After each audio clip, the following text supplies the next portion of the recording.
প্রিয় বন্ধুরা, আসসালামু আলাইকুম। আজকে আমি বলবো একটা রোগ আছে যেটা হলে আমরা এবং আমাদের পরিবারের লোকজন খুব বেশি আতঙ্কিত হয়ে যায়। আর সেটা হচ্ছে কি, বুকে ব্যথা।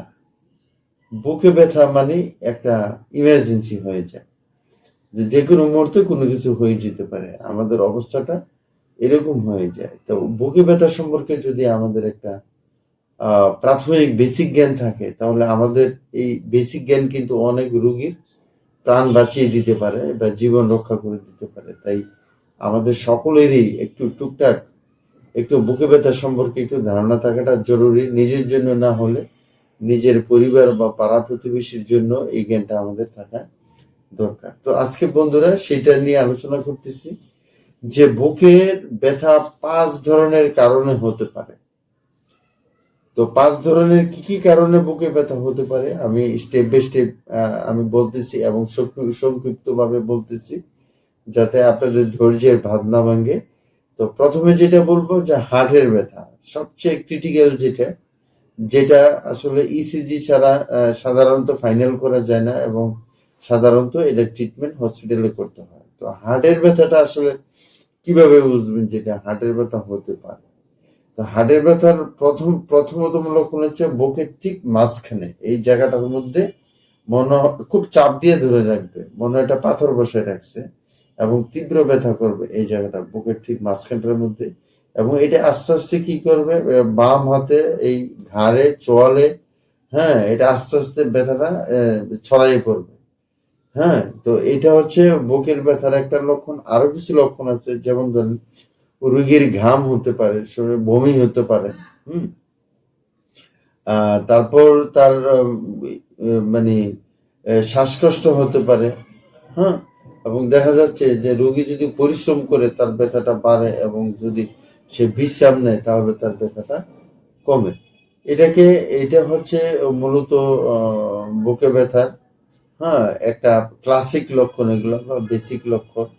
তো এবার আসি আমরা ফুসফুসের ব্যথা। ফুসফুসের কারণে কিন্তু ব্যথা হতে পারে, কারণ আমাদের এই বুকের দুই পাশে দুইটা ফুসফুস আছে।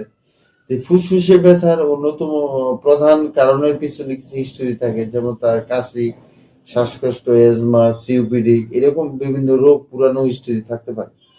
তো সাধারণত এই ধরনের রোগীদের কি হয়, একটা সাই বুকের মধ্যে একটা সাই শব্দ হয়, শ্বাসের একটা সমস্যা থাকে। হ্যাঁ, বুকের মধ্যে মানে কাশি, দেখা যাচ্ছে শ্বাস নিলে তার ব্যথা লাগে, শ্বাস ছাড়লে একটু আরাম পায়, তীক্ষ্ণ বা সূচ বিধানোর মতো এরকম একটা ব্যথা হয়। হ্যাঁ, হঠাৎ শ্বাসকষ্ট হয়। এই ধরনের যদি হয় তাহলে এটা ধরে নিতে হবে যে এটা ফুসফুসের ব্যথা হতে পারে। তারপর হচ্ছে ৩ নম্বর হচ্ছে গ্যাসের ব্যথা।